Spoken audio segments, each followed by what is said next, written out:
Donnie Darko is one of the most talked about cult films ever made. It was also one of the worst-timed releases in Hollywood history. A story about a jet engine falling from the sky, released 6 weeks after September 11th. A film so strange that distributors called it unmarketable. A director so young he didn't fully understand what he had made. And a version of the film that audiences never saw. One that answered every question the original left open and divided fans right down the middle. 1. The director cut a version that explained everything. Then fans turned on it. Here is the thing about Donnie Darko most people don't know. There are 2 completely different films carrying the same title. And the one Richard Kelly actually wanted audiences to see is not the one that made him famous.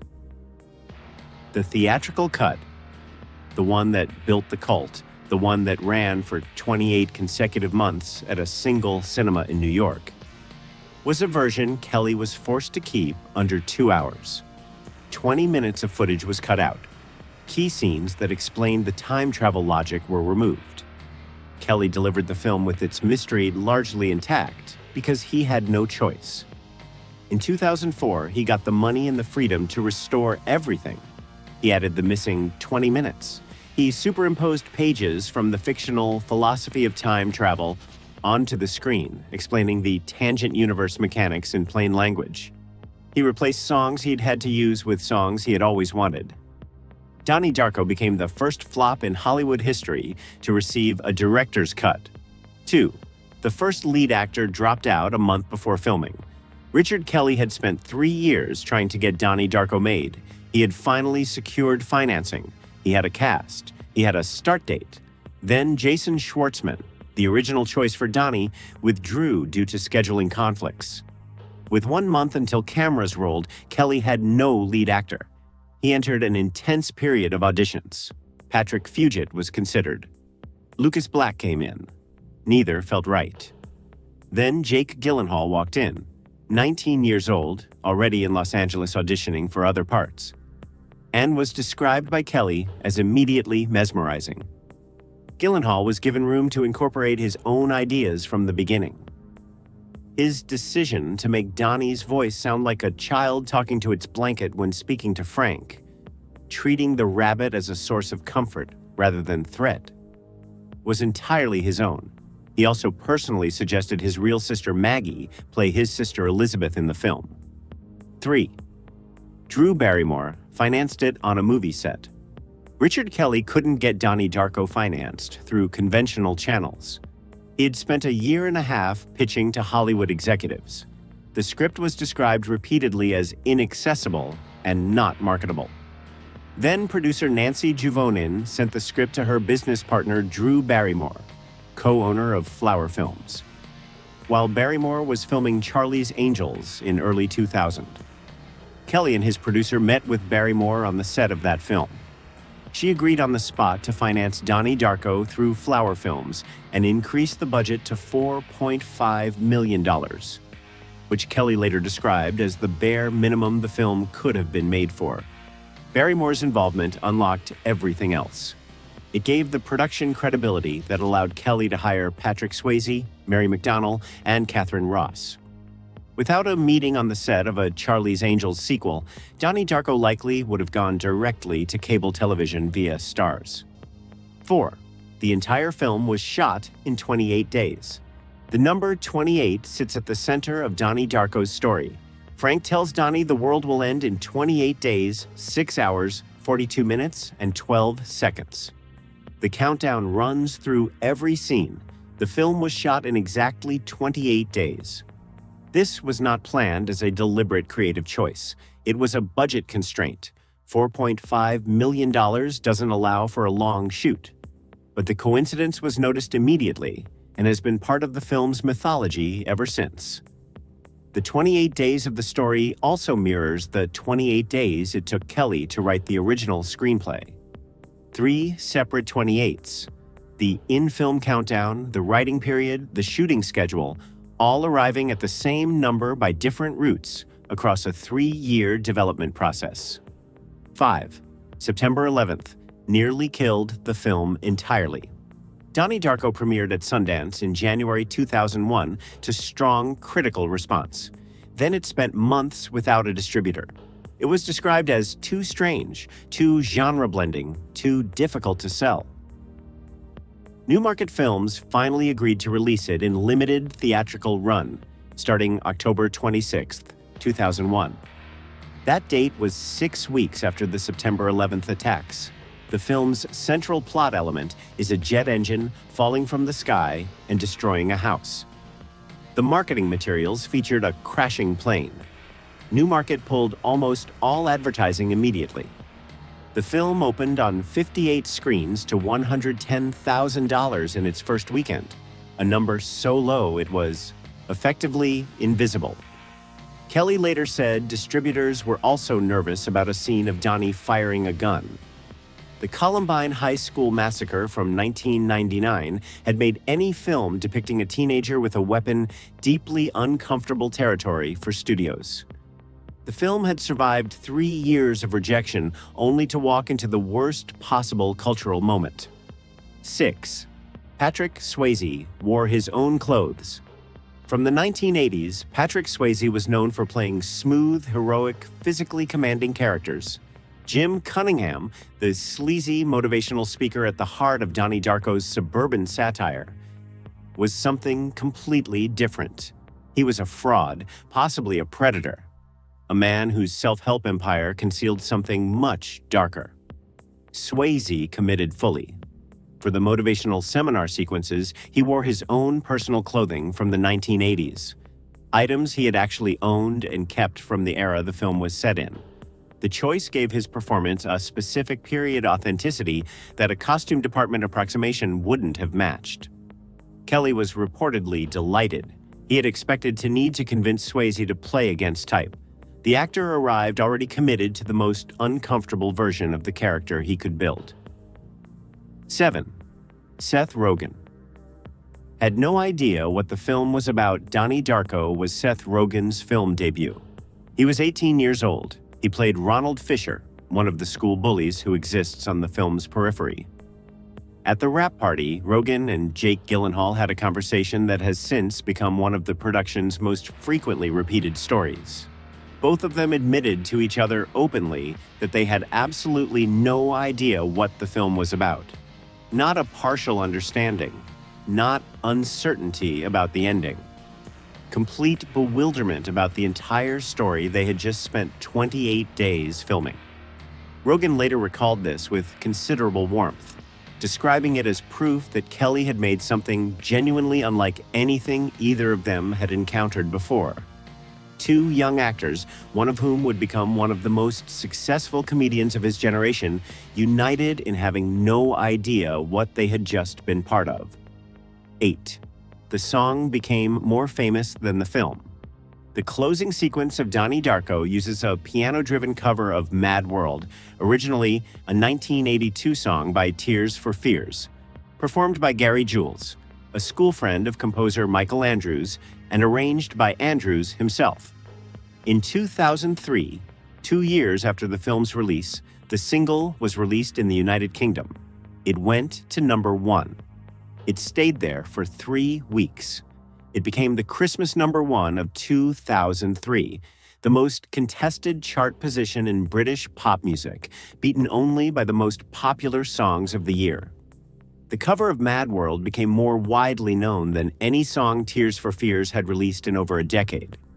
The song is now so associated with the film that many listeners who first heard it on radio had no idea it was a cover, or that it had anything to do with a quietly failed 2001 science fiction film about a teenager and a rabbit. Kelly had originally planned to use a U2 track for that sequence. The rights weren't available. 9. The Frank costume almost looked like an Easter bunny. Before the Frank costume existed, Kelly described what he was seeing during pre-production in a specific way. He wanted Frank to be disturbing and animalistic, a creature that registered as fundamentally wrong rather than obviously threatening. Several people involved in early production brought him drawings. Kelly described them all as looking like Easter bunnies. He made initial sketches of Frank's face himself and took them to production designer Alex Hammond, who developed front and side technical drawings and full suit designs from Kelly's rough images. The final mask, elongated with dead glass eyes and that particular quality of wrongness that has made it one of the most imitated horror images of the decade, was built from Kelly's original conception. The difference between a frightening rabbit and a friendly one is surprisingly fine. Kelly spent considerable time in pre-production finding exactly where that line was. 10. The film set in Virginia was shot in California. Donnie Darko is set in Middlesex, Virginia, a specific named suburban community in the American South. The geography, the tone, the social landscape of the film are all rooted in that particular kind of American place. Not a frame of it was shot in Virginia. The film was made entirely in California. School sequences were filmed at Loyola High School in Los Angeles. The scenes on Carpathian Ridge were shot on the Angeles Crest Highway.